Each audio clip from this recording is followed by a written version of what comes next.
Alex Flores, congresista de Perú Libre por Ayacucho, a quien damos la bienvenida. Congresista Flores, ¿cómo está?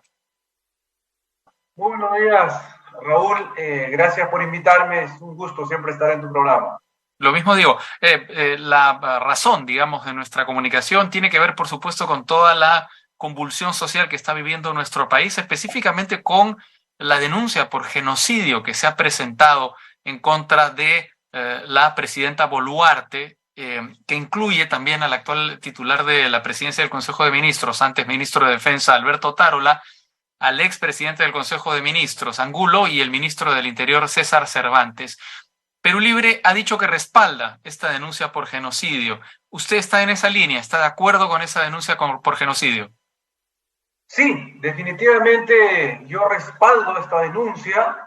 Soy representante de la región de Ayacucho. En Ayacucho hay 10 muertos producto de estas protestas sociales y creo que no se puede dejar pasar por alto esto, ¿no? Igualmente también he presentado una denuncia constitucional contra el entonces ministro de Defensa, hoy Premier, igualmente también contra el ministro del Interior. Yo creo que esta práctica nefasta no debe continuar. El pueblo tiene derecho a la protesta social, a hacer conocer sus reclamos y no se puede generalizar, ¿no? Si hay actos de violencia, hay actos vandálicos, son actos muy individuales, actos muy ajenos a la legítima protesta del pueblo.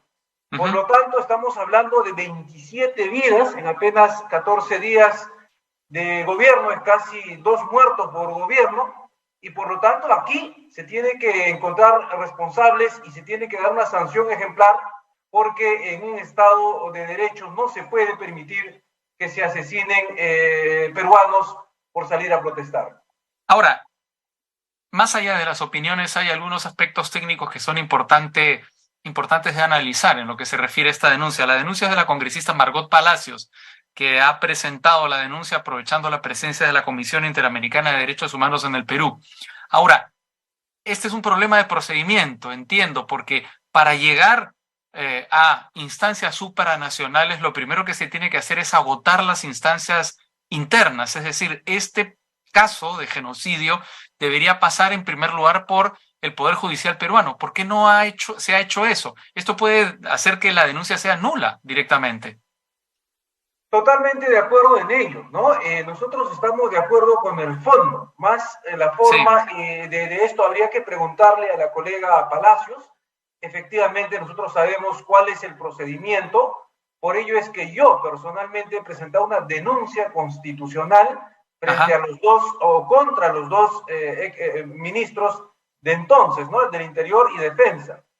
Sin embargo, yo creo que se tiene que continuar esclareciendo este tema, más allá de los procedimientos, yo creo que es algo que se puede corregir y se tiene que corregir, ¿no? Definitivamente aquí hay responsables mediatos, porque ya se sabía que en la ciudad de Ayacucho, por ejemplo, había una protesta masiva, pacífica, que se estaba llevando durante varios días, y haber dispuesto que salgan las Fuerzas Armadas ha sido una provocación que ha Ajá. tenido pues un saldo de lamentable de 10 personas que no tenían, muchos de ellos, nada que ver, inclusive ni siquiera con la protesta, eran personas que habían salido a auxiliar, vecinos que vivían cerca del aeropuerto de Ayacucho. Y la segunda pregunta, el segundo cuestionamiento que tiene que ver con la denuncia por genocidio, se refiere a la tipicidad de genocidio. ¿A usted le parece que lo que se ha cometido en nuestro país, efectivamente, se han registrado 26 muertes, pero encaja dentro del delito de genocidio? Bueno, esto es un tema que tienen que ver los especialistas. Lo que sí aquí es clarísimo, hay un exceso, hay una masacre Sí. frente a unas protestas sociales, pero para calificarlo técnicamente, como usted está diciendo, de genocidio, bueno, tiene que haber, ¿no? Una propuesta, un análisis muy especializado, ¿no? Lo Sí, que sí pues yo, por queda ejemplo, clarísimo congresista, aquí es una represión salvaje, es sí, una represión que no tiene justificación contra el pueblo de Ayacucho. porque yo, por ejemplo, tengo aquí la Convención para la Prevención y la Sanción del Crimen de Genocidio, que de alguna manera tipifica justamente el crimen de genocidio. Esto es en 1948, las Naciones Unidas, y la definición de genocidio que está en el artículo 2 es Se entiende por genocidio cualquier acto cometido con la intención de destruir total o parcialmente a un grupo nacional, étnico, racial o religioso como tal. Pareciera que este no es el caso, ¿no? Un grupo nacional, étnico, racial o religioso como tal. Aquí no se busca la aniquilación de un grupo específico. Esto es represión de protestas. Totalmente de acuerdo en ello, ¿no? Usted lo ha leído claramente, sabemos que genocidio es cuando se asesina masivamente por cuestiones raciales, Exacto. étnicas, nacionales, de ideología, de conciencia, etcétera. Lo que aquí ha habido es asesinatos, ¿no? Probables asesinatos dentro del marco de una protesta social. Y por supuesto que hay responsables. Por ello, lo más pertinente desde el Congreso de la República son las denuncias constitucionales, las Ajá. que he hecho contra estos señores, y creo que respetamos, ¿no?, el criterio de la colega Palacios.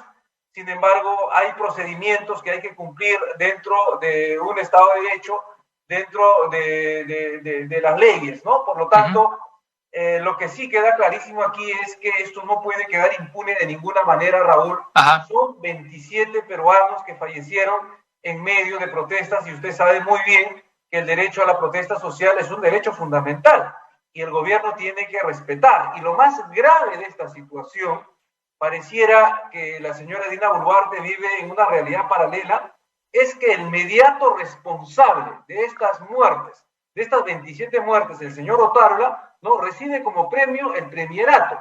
Esto es definitivamente una falta de respeto a la memoria de los fallecidos, a la memoria del pueblo de Ayacucho, a la memoria del pueblo peruano que reclama que hayan fallecido pues innecesariamente más de 27 peruanos. Quería leerle este fragmento del editorial que publica el día de hoy el diario El País de España, justamente hablando de la situación de nuestro país, la desconexión de la mandataria, de Dina Boluarte, con esa realidad trágica, pese a declarar el estado de emergencia nacional, es un reflejo de la distancia abismal que existe entre Lima y el Perú rural. Y es a la postre una actitud que lastra a toda la clase política con el poder legislativo, la institución más desprestigiada del país, a la cabeza. ¿Qué le parece este fragmento del editorial, que es el fragmento nuclear, me parece, de lo que publica El País? Suscribo completamente, Raúl. Es cierto, a 200 años de República, lamentablemente no hemos podido superar esa brecha, ese abismo profundo que separa a una Lima centralista, a una Lima con una élite racista, clasista, y a esas muchedumbres del Perú profundo que no se sienten representados por este gobierno, por este Congreso y por este modelo de sociedad que tenemos. Creo que esto es una herida latente para nuestro país y yo concuerdo con aquella descripción que hace, ¿no?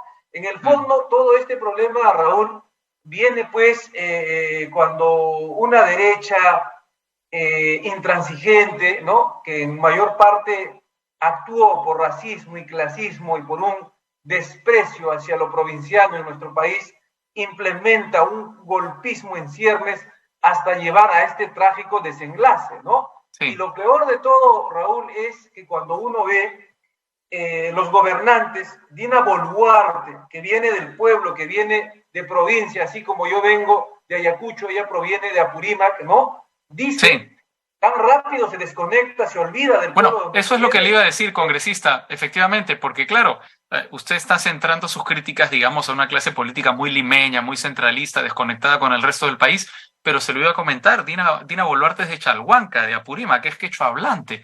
¿Qué ha pasado en ella entonces? Que también se ha desconectado del resto del Perú, o de ese Perú, digamos que no es Lima, del que ella proviene. Así es, ¿no? Con ella estamos viendo que rápidamente ha cambiado de postura, y no solamente que es provinciana del Perú profundo, sino que ha entrado con Perú libre, ha entrado con las banderas de la izquierda, ¿no? Sí. Y lo que está pasando en ella es que por el poder, lamentablemente, tiene una lectura equivocada, ¿no? Y cree que se puede gobernar sobre el cadáver de personas inocentes, ¿no? Porque ha dicho ella de que se juzgue en el fuero militar estos excesos de la represión. Y esto no puede darse en una democracia. No, ya el propio fuero militar dijo que no puede ser así, que no le corresponde investigar delitos comunes, ¿no? Pero, digamos, Esto tiene que ver con las alianzas que está buscando Dina Boluarte para sustentarse como presidenta. ¿Quiénes debieron ser sus alianzas? ¿El propio Perú Libre, la izquierda peruana? Lo natural, Raúl, tuvo que ser la izquierda, ¿no? Tuvo que ser el partido con el cual entró y sobre todo el pueblo peruano. Pero ella no solamente se ha desconectado, sino está actuando en contra de la voluntad del pueblo peruano, se ha aliado con los fujimoristas, se ha aliado con los partidos ultraconservadores del Congreso, pero lo que ella no se da cuenta que es simplemente un alfil de momento.